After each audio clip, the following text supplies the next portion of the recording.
I want to share with you one of the stories that helped create the man she chooses. And it's not a fantasy story, it's an incredible story of recognition and knowing that there was a greater purpose to this book, a spiritual purpose. But it's not woo-woo, it's not written in a way that doesn't appeal to everybody, no matter what religion, no matter what spiritual experience that you choose. The man she chooses is for everybody. And I want to share a simple story. To me, I'm still in awe of it because I didn't know that my life would unravel like that, would unravel in the mystery that something was going to be birthed. It's like the divine was orchestrating the whole experience. I'm a kind of person that wants to know things, and I'm a kind of person that is heavily into self-reflection, not self-punishment, but just self-reflection. I want to know how the universe works, how we work as humans and as a soul, and how we can develop a world where intimacy is possible and true, and it's not just a fallacy or made for certain individuals. I learnt through all my relationships, and the reason why I had many serious relationships as well as many casual relationships is because I wasn't going to settle for the way that we've been taught about relationships, the princess story, or the story of a man saving me. And so I went along with choosing my men.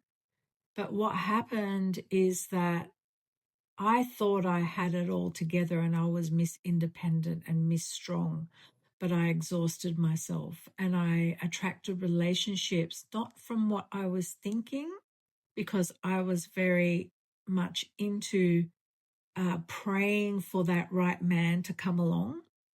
And then I'll be like, yes, it's you.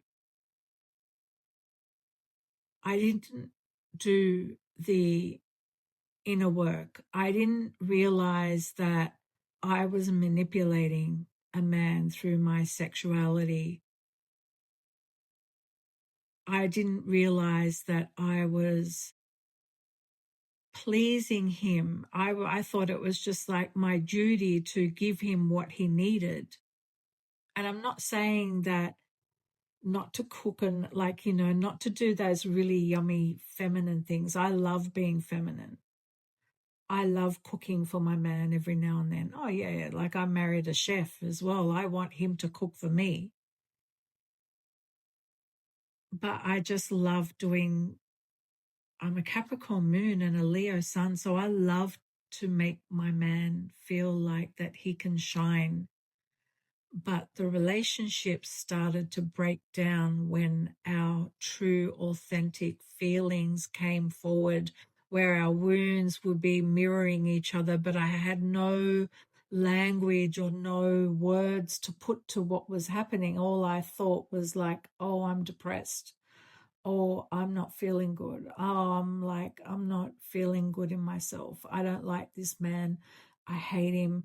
It went through a hate kind of situation. And then it moved into like, let's talk about this. Let's go to counseling. And the other person wouldn't want to go get help. I was like committed to keep the relationship together, but nothing transpired and moved or had grown because I was not growing on a soul level.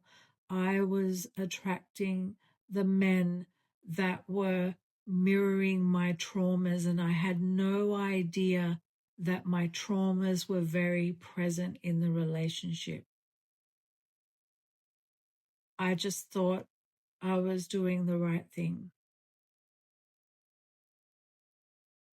And so I went to get therapy. I went to self-reflect because I did not want to hurt another man in another dysfunctional relationship that was based on my unhealed or unprocessed traumas.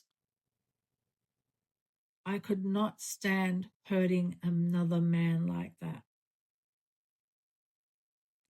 And it's not that I fear a man being triggered by my honesty.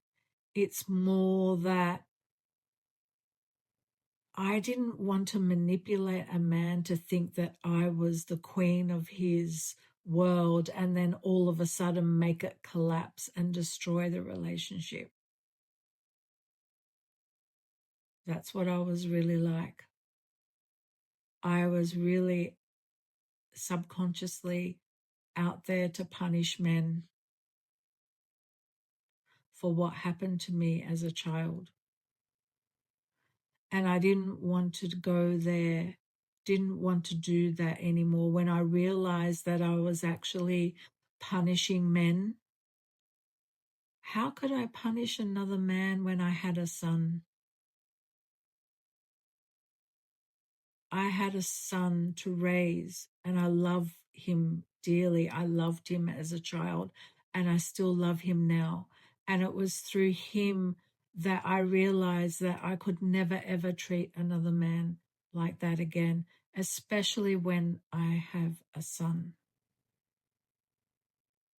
What kind of man is he going to become if I continually hated men deep down?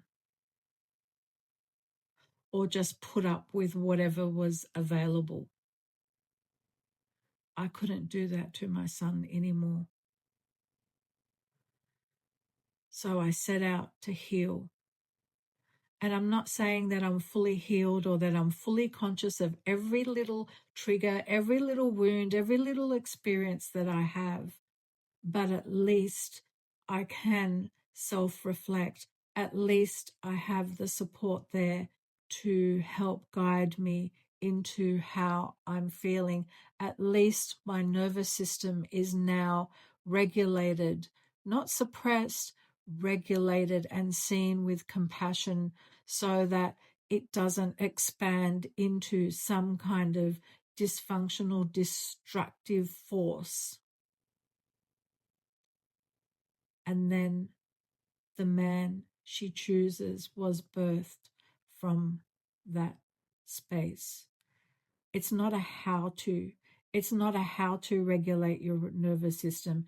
It's not a how to attract a man. It's not about vision boards or goals or advice in relationship. It's about how a woman feels when she has come into her own sovereignty and the kind of body, mind, and soul she is, and how she chooses that man that can match her beauty. Are you ready to hear what's really going on in relationships? The man she chooses is available now.